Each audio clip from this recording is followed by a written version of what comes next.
दोस्तों जय श्री राम जय बागेश्वर की, जैसा कि आप लोग देख सकते हैं कि बागेश्वर में आज 4 जुलाई हो। आज का माहौल बागेश्वर में देख सकते हैं क्योंकि बागेश्वर में बहुत ही ज्यादा जनसंख्या आई है और आज बागेश्वर में संजय दत्त भी आए हुए हैं क्योंकि आज पूज्य गुरुदेव भगवान का जन्मोत्सव बागेश्वर में मनाया जाना है। तो आप लोग देख सकते हैं बागेश्वर में संजय दत्त आए हुए हैं और आज बागेश्वर में पूज्य गुरुदेव भगवान का केक काटा जाएगा। आज बड़े ही धूमधाम से पूज्य गुरुदेव भगवान का जन्मदिन मनाया जाएगा। तो आप लोग बने रहिए वीडियो में और आज का वीडियो पूरा जरूर देखिए। आज बागेश्वर में अमिताभ बच्चन और कई सेलिब्रिटीज बागेश्वर में आए हुए हैं जो पूज्य गुरुदेव भगवान का जन्मदिन मनाने आए हुए हैं क्योंकि आज बागेश्वर में 4 जुलाई है और आज पूज्य गुरुदेव भगवान का जन्मोत्सव बड़े ही धूमधाम तरीके से मनाया जाएगा। तो आप लोग बने रहिए वीडियो में लास्ट तक।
भक्त अब संजय दत्त जा रहे हैं जहां पर पूज्य गुरुदेव भगवान दिव्य प्रवचन दे रहे हैं। पूज्य गुरुदेव भगवान की दिव्य प्रवचन सुनने के लिए संजय दत्त जा रहे हैं बागेश्वर में। पूज्य गुरुदेव भगवान का जन्मदिन है आज।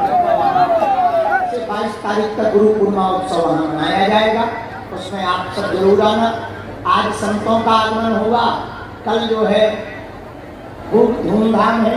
कल परम पूज्य श्री परम रसिकाचार्य गोरीलाल तुलसीवाली महाराज जी भी पधार रहे हैं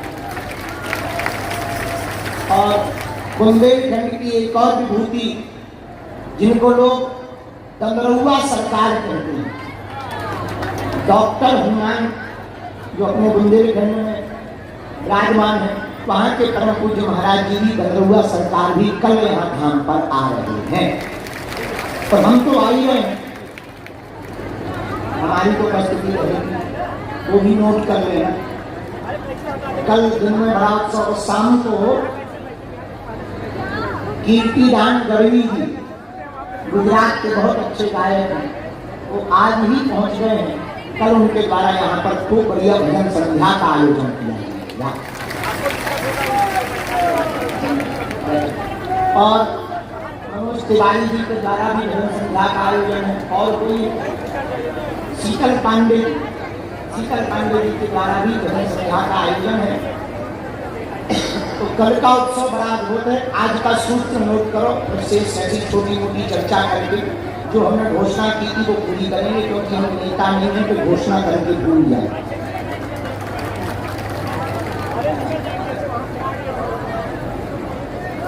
जो नेता हो तो बुरा ना मानना, और आप मान भी जाओ तो हमें कौन नेता बनना है। तो हमने परसों जो घोषणा की थी वो भी पूरी करें। घोषणा कुछ नहीं, वादा किया था रेलिंग से एक एक करके सबको भौती प्रसाद मिलेंगे। तो जिनको जाना होगा वो निकलते जाएंगे, जिनको रहना होगा वो बैठे बैठे आनंद लेंगे। हम यहीं बैठे रहेंगे, हमें कोई काम ही नहीं। तुम्हें है कोई काम? घर भी कोई नहीं है, हमें कौन रोटियां बनाना। आज का सूत्र नोट करो। आज का सूत्र बड़ा प्यारा है, लंबा है, समझ में बहुत आया। एक लाइनर नहीं है पर बहुत प्यारा है। एक संत बहुत अच्छी बात कहते हैं, संत क्या हम नाम ही बता देते हैं। आज हम सुबह से उनको पढ़ रहे थे, अंग्रेजी में है उनका, हिंदी में हम बात करके हम पढ़ते हैं क्योंकि अंग्रेजी अपने लेवल की नहीं है। तो हमने उनको पढ़ा, चीन का दार्शनिक, उसका नाम है लाओ त्से। उसने बड़ा प्यारा कोड लिखा, वो आपके काम का है, हमारे करेगा। उसने कहा सोच विचार कर विचार करें, क्योंकि जो आप विचारोगे वो वाणी में आएगा। सोच विचार कर विचार करें, क्योंकि जो तुम सोचोगे वो वाणी में आएगा, तो जो वाणी में आएगा वो तुम करने लगोगे, जो तुम करने लगोगे वो कर्म बन जाएगा, और जो कर्म बन जाएगा वही भाग्य बन करके आएगा।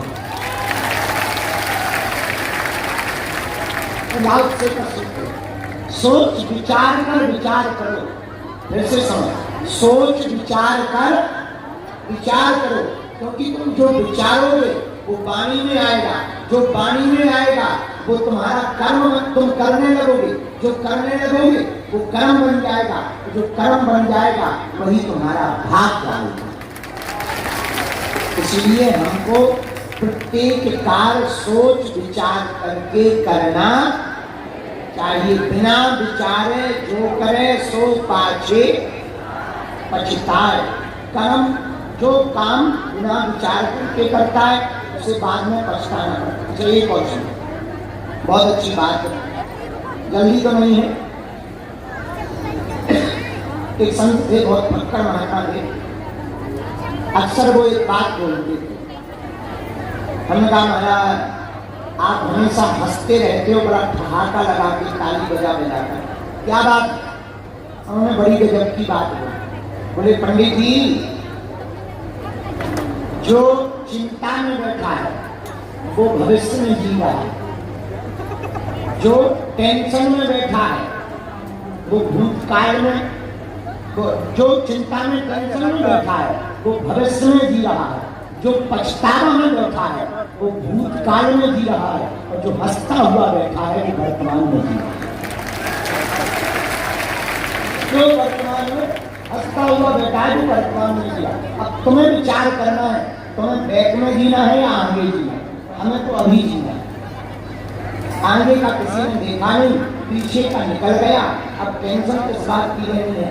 आगे जो कल होगा, जो आज है वही तो कल है, क्योंकि कल कभी आता नहीं। कल भी तो आज है, जो कल तुम कह रहे थे कल, वो आज वही कल है जिस कल की तुम कल चर्चा कर रहे हो। चाहने वालों से ज्यादा बात ये आज वही करे जिस तरह की तुम कल चर्चा कर रहे हैं। हम लोग ऐसी चर्चा करें, कल करें, कल से बढ़िया करें, कल से सुधर जाएंगे, कल से 4 बजे उठेंगे और रोज अलार्म डालेंगे, आवाज नहीं मोबाइल में दिख रहा होगा ना, गेम में दिख रहा कल से करेंगे। वो कल वही आज है जिस कल की चर्चा तुम कल कर रहे थे। इसलिए संत ने कहा काल करे सो आज कर, आज करे सो अब पलने पर गए होएगा बहुत करेगा।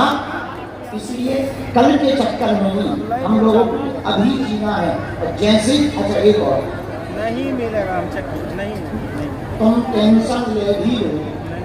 तो क्या तुम्हारे टेंशन लेने से टेंशन मिट जाए? तो ठीक है, तो ज्यादा जैसे तुम कई लोग जैसे हमें गुरु जी तुम जरूर करें प्रवचन सुनो, ये सुनो वो सुनो, हमारी तो आप हमारे तो लड़का की शादी नहीं हो रही, अरे न करती माता शादी नहीं हो रही, हम मानते हैं, चिंता है हम मानते हैं, फर्ज निभाना चाहिए हम ये भी मानते हैं। और क्या तुम्हारे रोने से हो जाएगी? क्या रोने से हो जाएगी? क्या तुम्हारे भोजन ना करने से हो जाएगी? क्या तुम्हारे जो है सिर पटकने से हो जाएगी?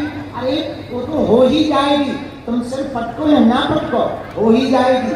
कर्म पर भरोसा करो, प्रभु पर निष्ठा रखो, वह सब काम भी हो जाएंगे। तुम्हें टेंशन भी नहीं लेनी पड़ेगी, ना तुम्हें भविष्य में जीना पड़ेगा, ना भूत में टेंशन लेनी पड़ेगी। वर्तमान में जियोगे तो मुस्कुराते ही रहेंगे। इसलिए हमको कब जीना है? वर्तमान में। कब जीना है? जोर से बोलो। वर्तमान में जीना है तो दांत निकालो। वर्तमान वाले तो हंसते हैं, जो भविष्य में जीते हैं वो टेंशन में जीते, जो भूतकाल में जीते हैं वो पछतावे में जीते, और जो वर्तमान में जीते हैं वो मुस्कुराते हुए जीते हैं। इसलिए महात्मा हमेशा हंसते हैं।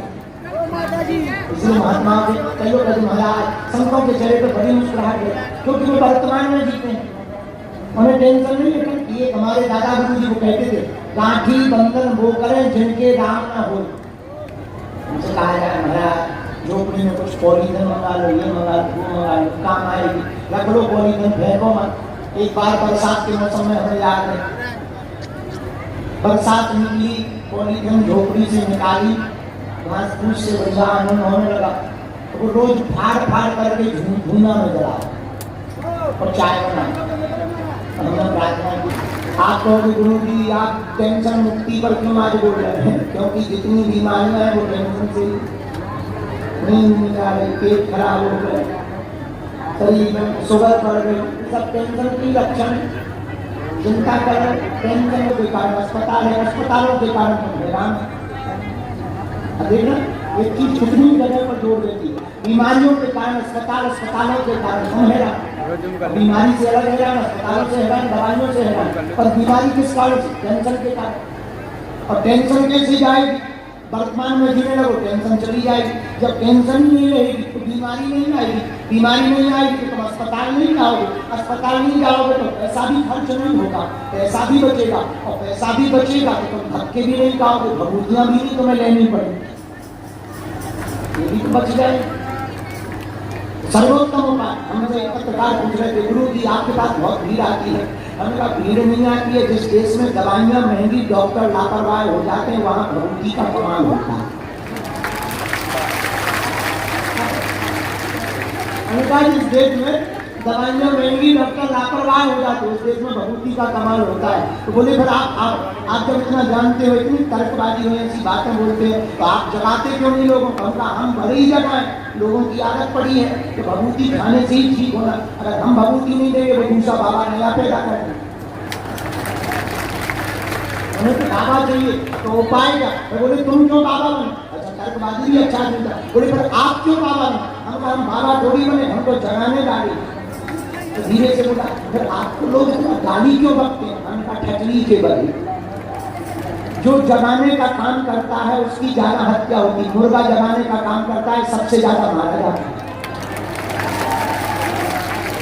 मुर्गा जगाने का काम करता है तो सबसे ज्यादा किसी जीव की हत्या होती है, तो उसका नाम भी मुर्गा है। लेकिन आज तो अद्भुत है, बागेश्वर धाम की महिमा देखो, यहाँ पर कैंप लगा हुआ है, दवा भी मुफ्त है।